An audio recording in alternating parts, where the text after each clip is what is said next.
Қаныш Имантайұлы Сәтбаев, Қазақстан геологтары ғылыми мектебінің негізін қалаушы. Ғалымның 5 томдық таңдамалы еңбектері 1967-1970 жылдар жарық көрді. Академик Қаныш Сәтбаевтың еңбектерінің басым көпшілігі рудалық кендер геологиясын және Қазақстанның минералдық ресурстарын зерттеуге арналған. Пайдалы қазындылардың болжамдық карталарын құрастыру принциптерін айқындаудағы ғалымның еңбегі өте зор. Одақтағы металлогения ғылымын жасаушылардың бірі және Қазақстан тау-кен мектебінің негізін қалаушы болып табылады. Қазақстандағы қара металлургияны дамытудың үлкен маңыздылығы бойынша 40-шы жылдардың басында республика аумағында ірі металлургия заводын салу мәселесі көтерілді. Сол кездерде КСРО ғылым академиясы Қазақстандағы филиалының геология институтында Қаныш Сәтбаевтың бастамасы бойынша Қазақстандағы темір мен марганец кен орындарының геология, экономика сипаттамаларын беру және болашақ металлургия заводының шикізат қорын әрі қарай ұлғайту жөнінде үлкен жұмыстар атқарылды. Қаныш Имантайұлы 1942 жылы өзінің әріптестерімен бірге осы заводты салатын жерді белгілейтін үкімет комиссиясының жұмысына қатысты. Олар сонда Қарағанды қаласының іргесіндегі Теміртау алабын таңдап алды. Осыған орай республикада барлық ғылыми зерттеу мекемелерінің жұмысын үйлестіріп отыратын ғылыми-техникалық кеңес құрылды.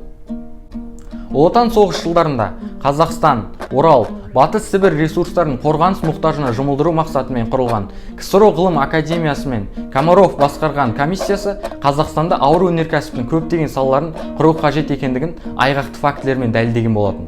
Ал оның жұмысына Қаныш Сәтбаев та белсене араласты.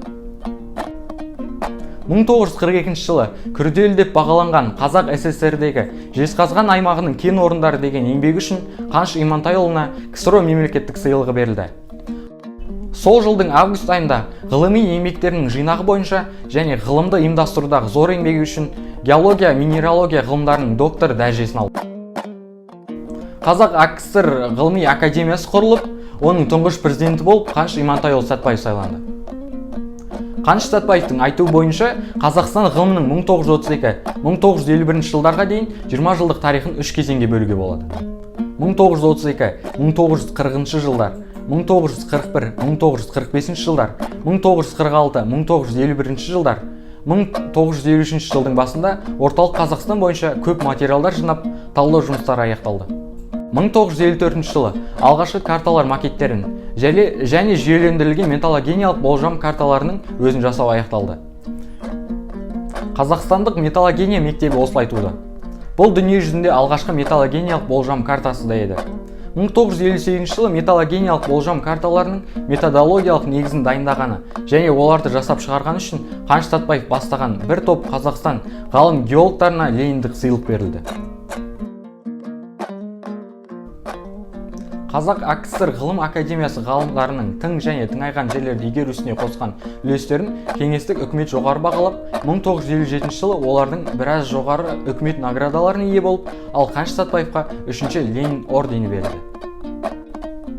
Ғалым өзінің барлық творчестволық өмір жолын ескерткіш етіп, үлкен Жезқазғанды, геологиялық ғылымдар институтын, Қазақ АКСР ғылым академиясын ғана қалдырып қойған жоқ.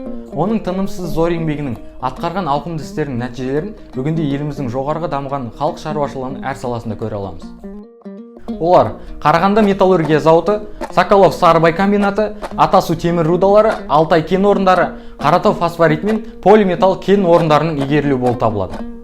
Жезқазған қаласы бертінде Сәтбаев атанған кеншілер қаласы ғалымның ұшқыр ойы жобалаған. Кезінде қиял сияқтанған шәріге айналғанды. Жаңа қалада мыс өндірісі мен осы өңірдің ерте заманнан бергі үлкен ғұмыр тарихын баяндайтын мұражай жұмыс істейді. Оның бір залы геолог Сәтбаевтың ұлытау қазынасын ашудағы ұлан-ғайыр еңбегін әйгілеуге арналған.